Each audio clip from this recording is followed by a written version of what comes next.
Come dress me up in the night. Look at me through your diamond eyes. You give me what money can't buy. I wanna wear your love. I wanna wear your love. I wanna wear your love. Dress me up. All I wanna do is wear your love.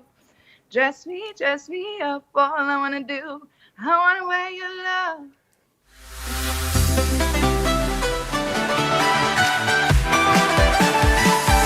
Meine Damen und Herren, the Queen is here. It is Aly Ryan. Hi. Oh, so good to see you. Thank you for having me. Thank you so much. All the way from Los Angeles, beautiful and sunny, just like you. How's it going? It's going great. I mean, right now the weather is kind of like calming down a little bit. It's like kind of rainy. So it's perfect cuddle time. I have my new little puppy that cuddles with me. What's his name? So yeah, I mean, it's nice. It's nice over here, but it's also like the winter is coming. I can feel it. Well, you are keeping the fire alive with your Eurovision submissions. We've got to talk about this. In recent months, you've been very vocal that you're ready to go to Eurovision. Where do things stand right now?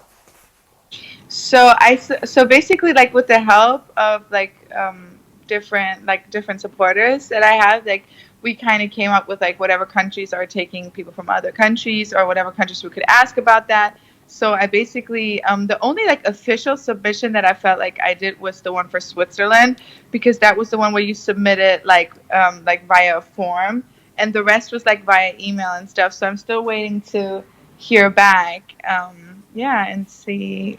I'm not sure yet what's going to happen. There's like 3 or 4 countries that I'm like still talking to the head of delegation and stuff. Yeah. Okay, so there's a conversation going on. People are receptive. Yes, basically. Yeah, conversation. I see. I mean, if they saw your performance at the German selection, I can understand why. Because you bring the goods. Thank you. Thank you. Yeah, and then I had like the fans vote. Like for the song, because I have like several songs, and you were one of them. Actually, you were one of the people that gave me a vote. I really appreciate that, by the way. That was so cool of you. Oh, no, thank you. That actually leads to my next question, because when I heard the songs, they sounded very mainstream radio friendly. It's like you weren't just writing for Eurovision, you were writing for Aly Ryan, it seemed. Yeah, basically. I mean, the songs were not like made. Well, actually, one of the songs was made for Eurovision, and it was in the national pre-selection last year. But I didn't end up choosing that one, even though everyone wanted me to pick that one. But I just felt more comfortable with Where You Love. So one of the songs that was actually voted, funny enough, the highest to overall, was actually written for Eurovision in the Eurovision camp. Right. And if I'm not mistaken, I think it was one of the edgy ones. It was quite edgy. Yeah, it was quite edgy. Yeah, it was. Yes, definitely. I was on the German 100 last year, and I remember hearing that song. And so when I heard it a few weeks ago, I was like, wait a minute, I know this. And what I love about it is it was a little crazy. Like, I've never heard a song like that on the radio. It's like out there. Definitely. Ooh, and maybe it'll be in there for Ireland in 2020. Yeah, but that one is also, I submitted that one to Switzerland as well, and a bunch of other countries. Yeah. Okay, that's really good to hear. Now, with Ireland, there was, of course, this DNA test, this grand reveal. Yeah. I mean, the surname Ryan is very Irish. Yeah. Mm-hmm. I look at you and I'm like, she could be from Dublin. Technically. Yeah. How did they feel about your kind of status, citizenship, identity, the rules? I think they thought it was cute. Like, he hit me back, the head of delegation, I think, if I remember correctly, and he was like, good to know. He's like, it's good to know that you have Irish DNA, Aly. We will listen. Or something like that. It was sweet, though, like, in a funny way. I don't think it, like, really matters, but I don't know. I thought that was funny because I do have some Irish DNA, and I actually saw that in my test, so a while ago already. So Was that Michael O'Keefe? Michael Keeley, maybe. He's so I think nice. so. Lovely man. Yes, I think so. Yes, yes. You know all the details on this He, stuff. well, I'm trying to keep my mouth shut about everything. In any Sprinkle it case. in here and there. Is this what we're talking about?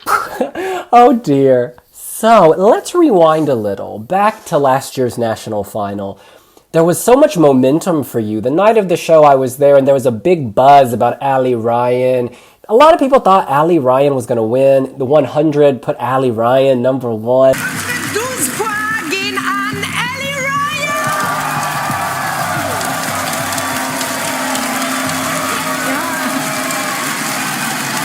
Aly But then it didn't work out. What was it like, the feeling rather? What was the feeling when you saw the results come in? It was not a good feeling.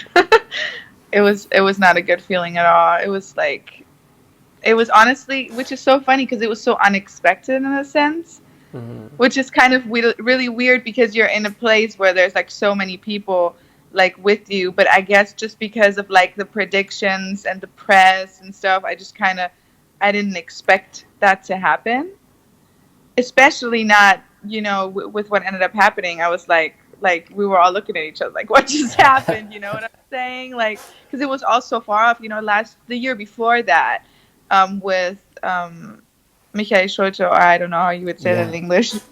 Everything was for him. All the votes were like, it was very clear. Whereas this year it was like what what just happened? Everything was like totally messy. So yeah, I mean, it was definitely not a good feeling. I definitely felt really depressed, like for a while after that. Oh, And probably like a month or two, I went out here with my friends in LA. We just partied for like a month, and then I was like, all right. well, I'm glad you're back on your feet, slaying once more. What you've mentioned online that you were disappointed in the process.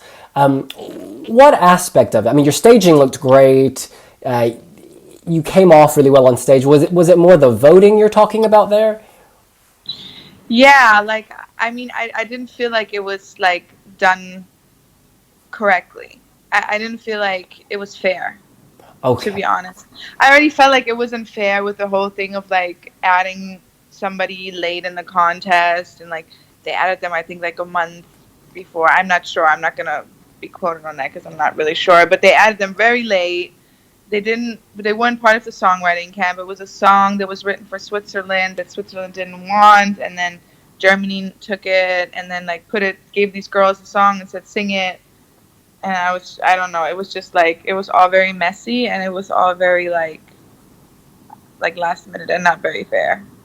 Okay, I see. So maybe you started the process with one expectation, like people will be in the songwriting camp, and then the rules seem to change perhaps. Well, you know what, they did mention at the beginning that they may have added may add an act later and stuff, and at the beginning, like, that was all cool, but I just didn't feel like anything was fair. Like, I got the stage early. Like, there was some stuff that happened, and then it was like, don't share that with nobody. And it was kind of like, everything just seemed like it was just like a little bit messy and like predetermined. That's all I can really say about it. I'm not.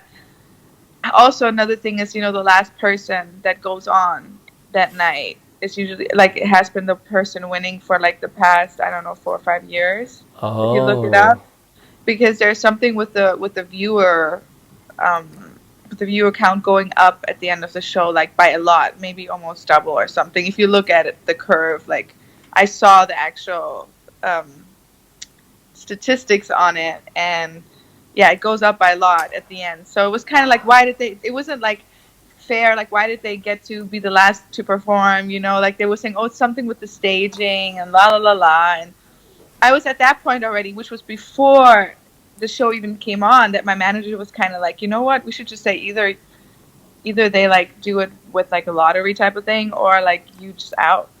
And Oh. I remember thinking like, no, like that's not. I mean, come on, like, I should listen to him. I should just been like, I'm not performing tonight. I'm out. Peace. The positive thing though is you've made so many global fans all over the place. It's unbelievable. That's so true. And honestly, I feel like the Eurovision fans are like the most loyal and amazing and like sweet people ever, which is the reason why I want to go so bad, because everybody, I get messages every single day of people just saying, please go, please go. So I'm just trying to make it work, you know what I'm saying? Like, She's make everyone happy. doing her thing. So did you watch Eurovision 2019? I did. I did. And how did you feel about Germany's performance, the results? I mean, you know, I don't know what to say. Like, I obviously have nothing against, you know, the act. Like, I have nothing against the girls. Like, I've met them. They're nice. Like, I'm not, like, Yeah. hating on them. I'm just, like, laughing at the delegation for, like, doing that. You know what I'm saying? Like, they should have known better. Like, the predictions were, like, they didn't even place the act or that song anywhere at the top. Like, when the press stuff came out, I think they had, like, 1, 2, 3, 4, 5. They were at, like, 4. No, it was 7 people. Sorry, they were at like 5 out of 7 or something, 6 out of 7, not like 2 or 3 out of 7. So I just, you know, I mean, sad for Germany, sad for everyone who voted for somebody else, right? Oh. But I guess this year, you mentioned on Twitter that the delegation reached out to you to maybe participate in the national selection. So they kind of believed in you, it seemed, and wanted you to come back. Yeah, like I was talking to one of them, and they were like saying like, yeah, we'd love to have you back, like participating again in the selection. And I just kind of said, no, I can't. I just said like I would do an internal selection, but that's about it. And then they were like, oh yeah, you guys should stay like in touch about like whenever that. I don't think Germany's going to do that. I think it's going to continue to be like this. So. Okay. Now, we have a question here. This is from actually one of our other bloggers on wiwibloggs. I believe it's from Rick. He asks, you know, you've applied for Switzerland, San Marino, Ireland. Which country besides Germany would you most want to sing for? Honestly, I would love to sing for Holland because I'm half Dutch. Wait, So what? that would be like closest to home. That would be close to home, but Holland is out of the picture. But still, like if you're asking me out of all the countries, Yeah. it would be Holland, just because I'm half Dutch and I feel like it's a part of me. I had no clue. You actually look Dutch. Now that you've said that, you look Dutch. Yeah, my mom is. My Oh, mom. wow. Do you speak Dutch Yeah, my then? Dutch. I don't. I never even been there. Oh, wow. So bad, right? Well, you need to go to Rotterdam one way or the other, whether you're singing or as a tourist. I know. And if you do come to Eurovision this year, you've got to perform at the Wee Wee Jam. We always have like 1,300 people, tickets selling in 2 days. We would love to have you Wow. as a guest. Damn, that's awesome. On that stage, we will be wearing your love, honey. So you keep that in mind because you need to A, visit the Netherlands, and B, perform for Eurovision fans in a Eurovision setting. Definitely. That honestly would be awesome. But you may be competing, so who knows, for Ireland or someone else. So who knows? So whenever someone has a dream and you put it out there, it opens you up to negativity because this is how the internet works. Just like as a rule, the more people who follow you, the more people end up throwing shade. But you've had to face a lot in the past few months. How have you handled that? You know, how have you stayed strong and stayed true to yourself? I mean, truthfully, I don't really care too much about the hate because I care about the people that like support the music, support what I'm doing. It's like people can think something, they can think that I'm doing it for one reason when I'm doing it for another, but it doesn't really bother me because you don't even know me. So it's like if you're hating on someone you don't know, that says so much about you. And that says so much about the person that's hating because that's not somebody I would want to be friends with. And I would want to be friends with my fans. Like I am friends with some of my fans. So it's kind of like, it's okay. Like you have your opinion. It's fine. Yeah. I'm not hating. I'm not saying that it's bad. I'm just kind of like, okay. There were some comments that I was like, they kind of like rubbed me the wrong way. So I would like retweet them and like add something. And then sometimes I would just make fun of it because I would think it's funny, which I got like more hate for finding it funny. But sometimes, you know, it's just funny. Yeah, you know, I used to watch America's Next Top Model, and Tyra Banks would always tell the girls the opposite of love is not hate, it's indifference. Because if you really don't like something, you don't care. It doesn't register. Whereas if someone has to hate you publicly, you have to ask yourself, well, what's wrong with them behind the scenes that they have to do that? So I like your approach. You keep pushing like a bulldozer. You want to build your house, and you're gonna keep driving the bulldozer. Yeah, for sure, for sure. I mean, I'm used to it. Like growing up, like in a small town and like a small school. Like I got so much hate. Like I'm already used to that. I'm not. I think I'm just like very immune to it. Oh, that's really good to hear. Good to hear. Now, outside of Eurovision, you're very, very busy. In recent weeks, we've seen some collaborations. Doobie, VINAI. I mean, are there more collaborations on the horizon? Yeah, there's one coming with Ugly God, who's a rapper as well. You do it all. Yeah, Rap. he's really awesome. Yeah, we have a song coming out, but I can't tell you when yet because the date's not set yet. But we have a record together, so that's gonna come out hopefully this year still. Your collab with the duo, it's VINAI, right? VINAI? Yeah. Killed it. It was so good. I get so confused when we're in my bed and you rest in your head down on my chest. You ask me what I'm thinking about, and I can't say the truth, but I'll tell you now. Did you approach them? Did they approach you? How did that come about? Yeah, you know what? We connected like years ago, maybe like 2 years ago, and I remember writing that song. I was in the studio, right? I wrote that song with another writer. His name's Lars Principato. He's done like some amazing records that I love, like New Americana by Halsey and I Don't Give a Fuck by Dua Lipa, which are both like amazing records. And I remember we wrote that song, and I sent it to VINAI, and they heard it, and they were like, we wanna work on it. So they just like took it and like reproduced the whole thing and added their little touches here and there. So it's banging. Yeah. Another banging track, Future Memories. You got me living in a full-blown fantasy. It's more than fiction, though it's more than just a dream. Cause when I see you, we make future memories. For future. More than 1 million streams on SoundCloud. I mean, that's huge. When's the video coming out? Soon. We're actually editing it today. So I'm going to be editing like from 6 p.m. on. So probably next week. Oh my goodness. Yeah. I'm excited for that one. Yeah, what's that song about? You know, that song's like a new age love song. You know, it's kind of, you know how like those songs that like influenced me when I was young, like Boyz II Men, Whitney Houston, like some like classic love songs. I feel like Future Memories is like a classic love song, but it's written in like a language that is now, like how we speak. You know what I'm saying?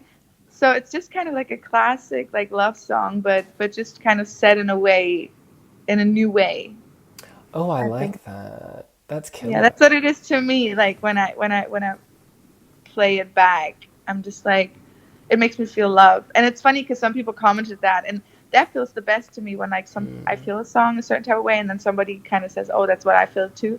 It's the best thing ever. Final request for you, Aly Ryan. Miss Aly Ryan. Where Your Love is on my Spotify. It's always on loop. Could you sing the chorus? I would just die. For what song? Where Your Love. Of course. Come dress me up in the night. Look at me through your diamond eyes. You give me what money can't buy. I wanna wear your love. I wanna wear your love. I wanna wear your love. Dress me up. All I wanna do is wear your love. Dress me up. All I wanna do, I wanna wear your love. Oh, she kills it. You kill it live. Wow, Wear Your Love acoustic. I'm living for this, babes. Kinda. Acapella. So good. She is Aly Ryan. She has submitted songs all over Europe, and we may be hearing her and seeing her at Eurovision 2020. I know I would be excited. I'm sure many of you would too. Be sure to follow her new music. Oh, that dog. Oh, he's so sweet. What was his name again? Malibu. Oh my God. So, he loves you. This is so sweet. I love him so much. Oh my God, let's have a groupie. I've never done a digital selfie. Okay, let's do it. This is gonna kill. Okay, wait. Turning. There she is. 3, 2, 1. Yes!